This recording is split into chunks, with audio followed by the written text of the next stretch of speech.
Assalamualaikum warahmatullahi wabarakatuh. Waalaikumsalam warahmatullahi wabarakatuh. Alhamdulillahilladzi hadana lihadza wa ma kunna linahtadiya laula an hadanallah. Asyhadu an la ilaha illallah wahdahu la syarikalah wa asyhadu anna Muhammadan abduhu wa rasuluh la nabiyya ba'dah. Puji dan syukur marilah kita panjatkan kehadirat Allah Subhanahu wa taala yang alhamdulillah pada kesempatan hari ini kita bisa berkumpul bersilaturahmi dalam rangka kajian Ramadan yang mudah-mudahan langkah-langkah kalian semua dari rumah menuju ke tempat ini mendapatkan pahala yang berlipat ganda daripada Allah Subhanahu wa taala. Amin ya rabbal alamin. Salat dan salam semoga tercurah limpahkan kepada baginda alam Nabi besar Muhammad sallallahu alaihi wasallam yang mudah-mudahan kita di dunia mendapat tarbiyahnya dan di akhirat mendapatkan syafaatnya. Amin ya rabbal alamin. Terima kasih atas kehadirannya di bulan suci Ramadan ini. Mudah-mudahan pahala kalian dilipat gandakan karena amalan-amalan yang dikerjakan di bulan Ramadan ini akan dilipat gandakan oleh Allah Subhanahu wa taala. Wal amalu mudha'afun, akan dilipat gandakan. Alhamdulillah wa syukur ala ni'amillah. Insyaallah pada kesempatan hari ini saya pribadi akan menyampaikan sebuah tema terkait masalah sholat sebagai solusi permasalahan hidup. Dan perlu kita ketahui bahwa sholat ini adalah sebuah tiang agama, tiang daripada agama. Sering kita mendengar hadisnya apa? As-sholatu imaduddin faman aqamaha faqad aqamaddin wa man hadamaha faqad hadamaddin. Salat itu tiangnya agama. Kalau kita faman aqamaha, barang siapa yang mendirikannya, faqad aqamaddin, maka mendirikan agama. Barang siapa yang meninggalkannya, berarti dia telah meruntuhkan agama. Jadi sebuah bangunan akan kokoh tergantung daripada tiangnya. Kalau tiangnya miring, maka bangunannya pun akan miring. Kalau tiangnya kuat lurus, maka bangunan pun akan kuat dan kokoh. Begitupun dalam hidup. Oh, ini rezekinya miring, hidupnya berantakan, hidupnya hancur, masalah sering datang bertubi-tubi. Nah, bisa jadi mereka selalu meninggalkan sholat yang lima waktu. Maka dari itu, ya, sehari semalam kita harus melaksanakan sholat 5 waktu, karena itu adalah sebuah kewajiban yang harus kita laksanakan sehari semalam 5 waktu. Tadi sudah disinggung oleh guru kita, yaitu Al-Ustadz Sutisna Senjaya, terkait masalah pengertian sholat. Ya, nah, di sini sholat tadi menurut lughah apa? Ad-du'a. Jadi sholat itu menurut bahasa adalah doa. Tapi ini tidak bisa dijadikan sebuah dalil. Sholat, datang ke masjid, ya, berdiri, doa, balik lagi. Itu bukan sholat namanya. Ditanya dari mana kamu? Dari masjid. Sholat udah. Kok kamu cuma berdiri doang? Kan doa. Nah, cuman doa doang, balik deui. Nah, itu tidak bisa dijadikan dalil. Tapi doa, sholat menurut syara tadi yang sudah disampaikan oleh Pak Sutisna, ya, menurut Imam Rafi'i, nah, dalam kitab Takrib, dalam kitab Fathul Qarib, ya, apa pengertiannya? Menurut syara artinya menurut istilah, ya. Menurut Imam Rafi'i mengatakan aqwalun, perkataan, wa af'alun, perbuatan, mubtatahatun bitakbiri wa muhtatamatun bitaslimi bisyaraiti mahsusotan. Nah, jadi menurut istilah, nah ini baru bisa dijadikan dalil. Menurut istilah, jadi sholat itu adalah perkataan. Jadi perkataan apa yang harus kita katakan? Ya, maka ada 5 yang harus kita ucapkan, yang harus terdengar oleh telinga kita. Yang pertama ada takbiratul ihram. Itu harus terdengar. Jangan sampai kita hanya nggak pakai suara, itu salah, ya. Maka harus terdengar Allahu Akbar. Harus terdengar jelas lafaznya Allahu Akbar. Harus terdengar jelas. Jangan sampai kita tidak terdengar sedikit pun. Nah, makanya ini sholat menurut istilah perkataan-perkataan. Lalu apa? Membaca suratul Fatihah. Harus terdengar. Jangan sampai kita cuman diem aja menang baik, ya, nggak bisa. Lalu apa lagi? Tahiyat akhir. At-tahiyyatul mubarakatus sholawatut thayyibah. Lalu membaca sholawat kepada Nabi. Allahumma sholli ala sayyidina Muhammad wa ala ali sayyidina. Itu harus terdengar. Kalau kita sholat sendiri, terdengar oleh telinga kita sendiri. Kalau kita jadi imam, harus terdengar oleh makmum. Dan terakhir adalah salam. Nah, itu adalah yang disebut dengan rukun qauli. Apa itu? Rukun qauli. Artinya rukun ucapan, harus diucapkan, tidak boleh tidak. Lalu apalagi af'alun wa af'alun, atau perbuatan ruku, sujud, apalagi i'tidal, duduk antara dua sujud, itu perbuatan-perbuatan harus dilakukan, ya, dan itu harus diselingi dengan tumanina. Nah, jangan sampai kita dari sujud, dari ruku ke i'tidal langsung, ya, kayak orang mau balap. Itu tidak bisa. Harus diselingi dengan tumanina. Ya, tumanina itu berhenti sejenak, ya. Misalkan dari ruku, kita membaca doanya subhana rabbiyal azimi wa bihamdi. Nah, ya, jadi berhenti dulu. Jangan sampai kita dari situ ke i'tidal, ke sujud, capek kayaknya, ya. Jadi harus diselingi antara itu dengan tumanina. Lalu mengerjakannya pun dengan syarat-syarat tertentu. Diawali dengan takbir, ya, diakhiri dengan salam. Nah, itu sholat menurut istilah. Itu bisa dijadikan dalil. Tapi itu pun dengan syarat-syarat tertentu. Ada syaratnya, ada rukunnya, ya, ada hal-hal yang membatalkan sholat. Itu harus diperhatikan. Nah, bagaimana caranya? Nah, dengan cara menuntut ilmu dengan mengaji seperti ini. Jadi supaya kita tahu apa syarat sholat, apa rukun sholat. Bahkan ulama mengatakan, ya, sholat itu ibarat sebuah jasad. Jadi rukun diibaratkan kepala. Syarat itu diibaratkan dengan nyawa. Lalu ada yang namanya sunnah abad, ada sunnah hayat. Sunnah abad diibaratkan dengan anggota badan kita, tangan dan kaki kita. Ada lagi sunnah hayat. Sunnah hayat itu diibaratkan dengan pemantas rambut dan sebagainya. Jadi sholat itu ibarat jasad atau insan yang sempurna. Kalau misalkan seorang sholat, ya, tidak cukup rukunnya, berarti ibarat seseorang insan tidak punya kepala, gitu. Kalau orang tidak punya kepala, seperti apa kira-kira? Kalau misalkan orang sholat tidak cukup syaratnya, berarti orang tidak bernyawa. Kalau orang tidak bernyawa apa? Nah, seperti itu. Maka dari itu hal-hal yang seperti itu harus kita hafal, harus kita pelajari dan sebagainya, ya. Nah, bagaimana caranya hidup kita ini supaya tenang, ya, tidak ada masalah, ya. Nah, kerjakan sholat itu dengan baik, ya, dengan sempurna. Karena kenapa? Aqimis sholata li zikri ala bizikrillahi tatma'innul qulub. Jadi dirikan sholat untuk mengingat aku, ya, karena dengan mengingat aku hati akan tenang. Segala permasalahan apapun, ya, yang kita hadapi ini, hadapi dengan sabar dan sholat, gitu, ya. Jadi segala permasalahan apapun, masalah ekonomi, masalah keluarga, nah itu kita hadapinya dengan sabar dan sholat, seperti itu.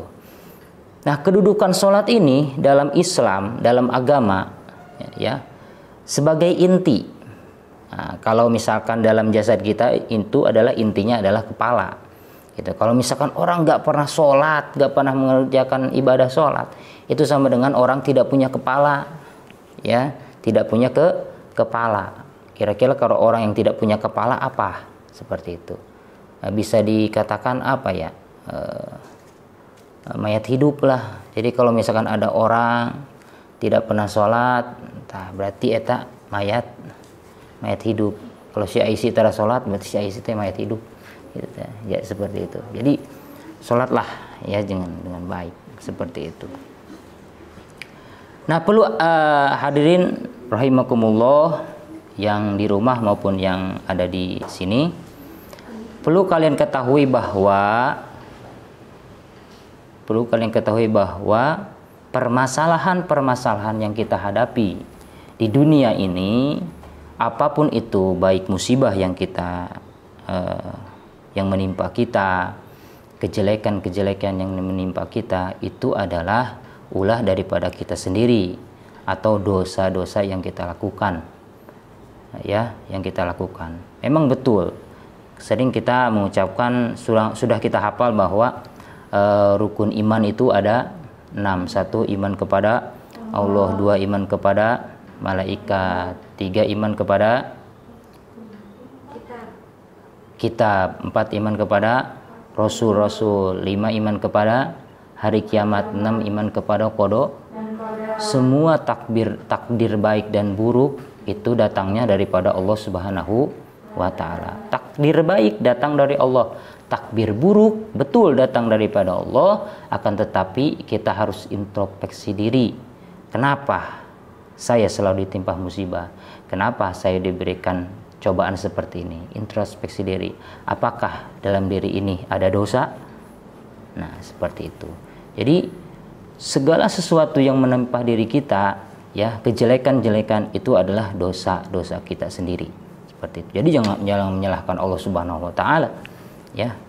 Allah tidak bisa disalahkan. Itu kembali kepada diri kita, ya.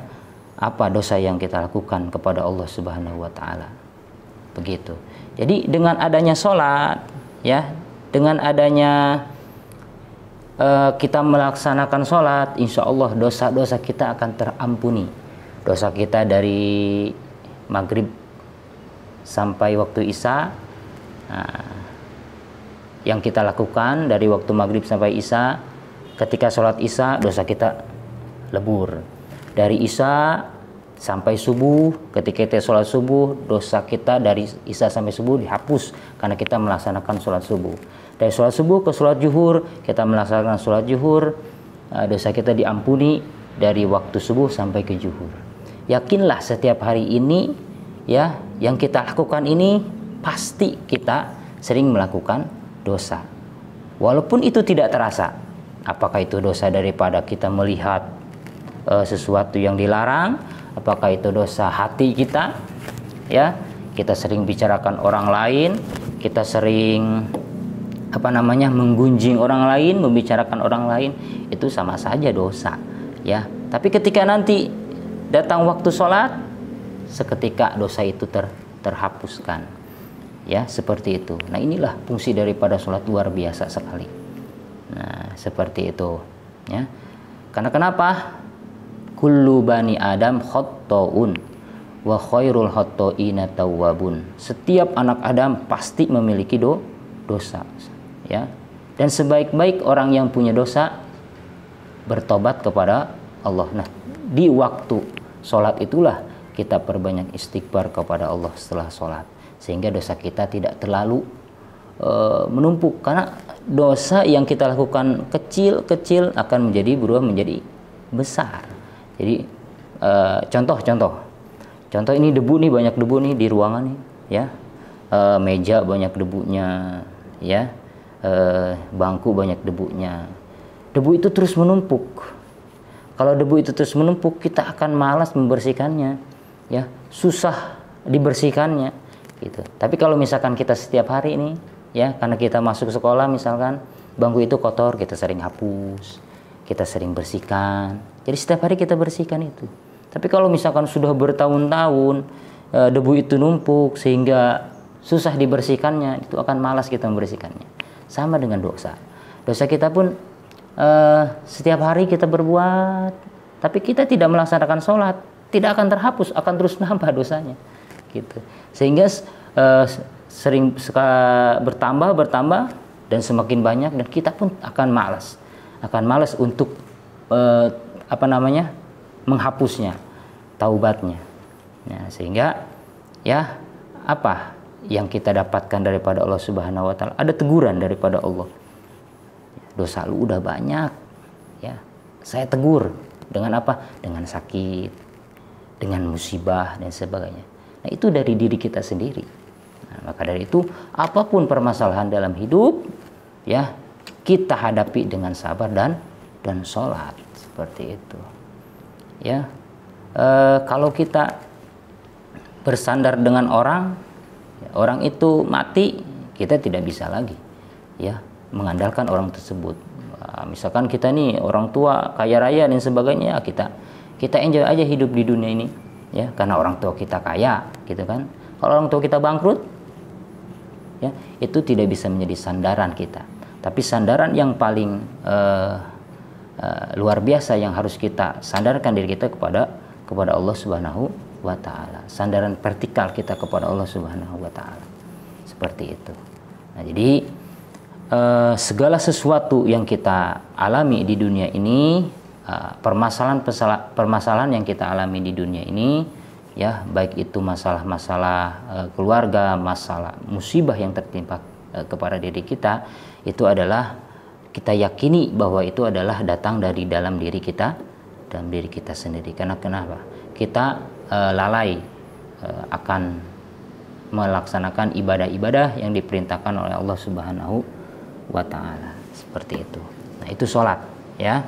Jadi sholat ini bukan hanya sebuah kewajiban, ya, tapi sebuah kebutuhan diri kita. Jadikan sebuah kebutuhan, jangan menjadikan sebuah kewajiban.